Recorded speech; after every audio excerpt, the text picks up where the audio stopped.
The CMT Bowl and Tray Kit allows you to make beautiful divided bowls and trays like this and this.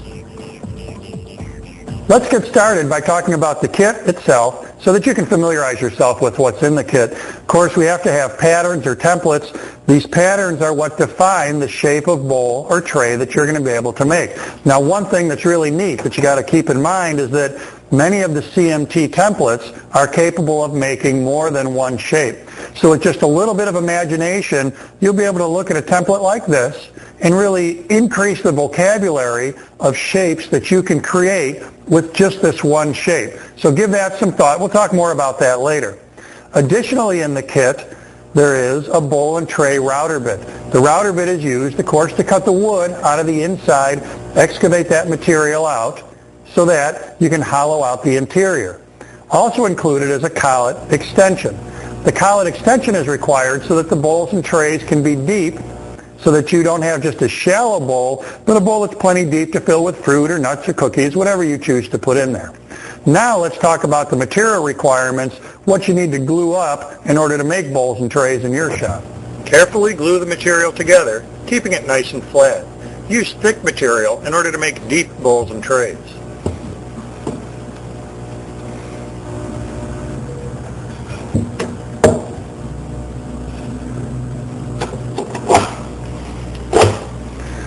A maple cap was added to the mahogany base on this blank to provide contrast. Once the glue is dry, trace the pattern onto the bowl blank. Once the template shape is completely transferred to the bowl blank, you can head for the drill press. Use a Forstner bit mounted in the drill press to remove as much waste as possible from the interior of the bowl.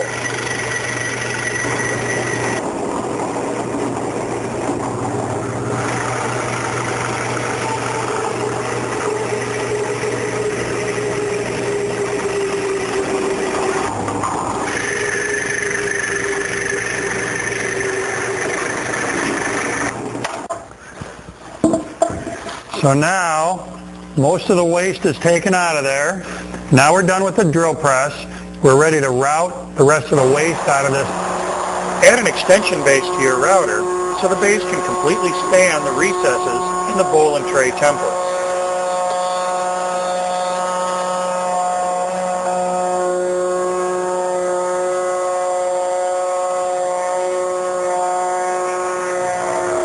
Now I want to stop here just so I can show you and make sure you understand how this whole system is working. On that first pass, the ball bearing traced the pattern. So there's just a little bit of a cut right here that the bit started to penetrate down into my bowl blank itself. So we've traced the pattern there. On my next pass, I'm going to lower the bit a little bit. The bearing is going to start to ride on the very top of my bowl. I'll just keep going down and down and down. Let's keep going with this one. We'll get this whole section excavated out.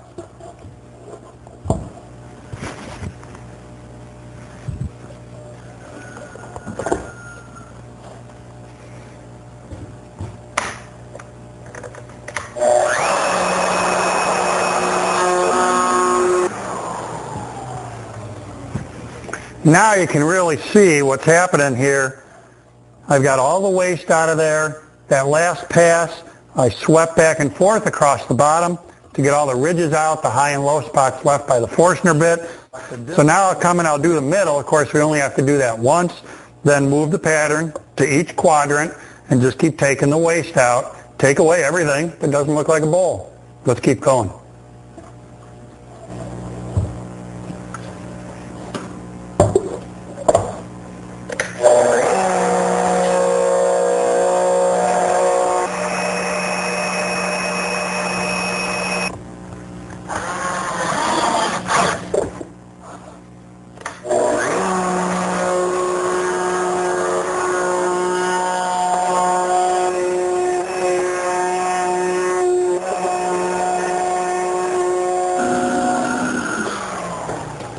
There we go.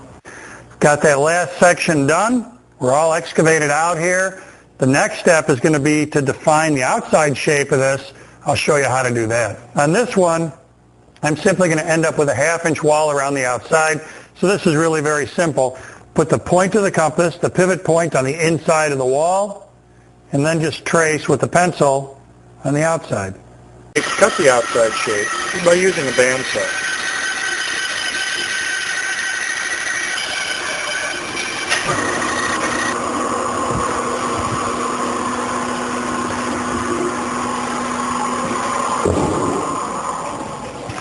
Well, there we've got the rough outside shape of the bowl. Bandsaw marks all around there, a little bit irregular. So the next step, every woodworker's favorite, we got to do some sanding. A stationary disc sander or belt sander provides one of the easiest ways to sand the outside of the bowl. Follow the disc sander with a random orbit sander, or if you don't own a disc or belt sander, go straight to the random orbit for sanding the exterior. Flexible discs like this, designed for sanding bowls on the lathe, work great on the bowl interior. Sand the bottom and sides of the bowl to remove any machining marks left behind by the router bit. Once most of the sanding is complete, ease the corners, inside and out, using a round over bit in the router table.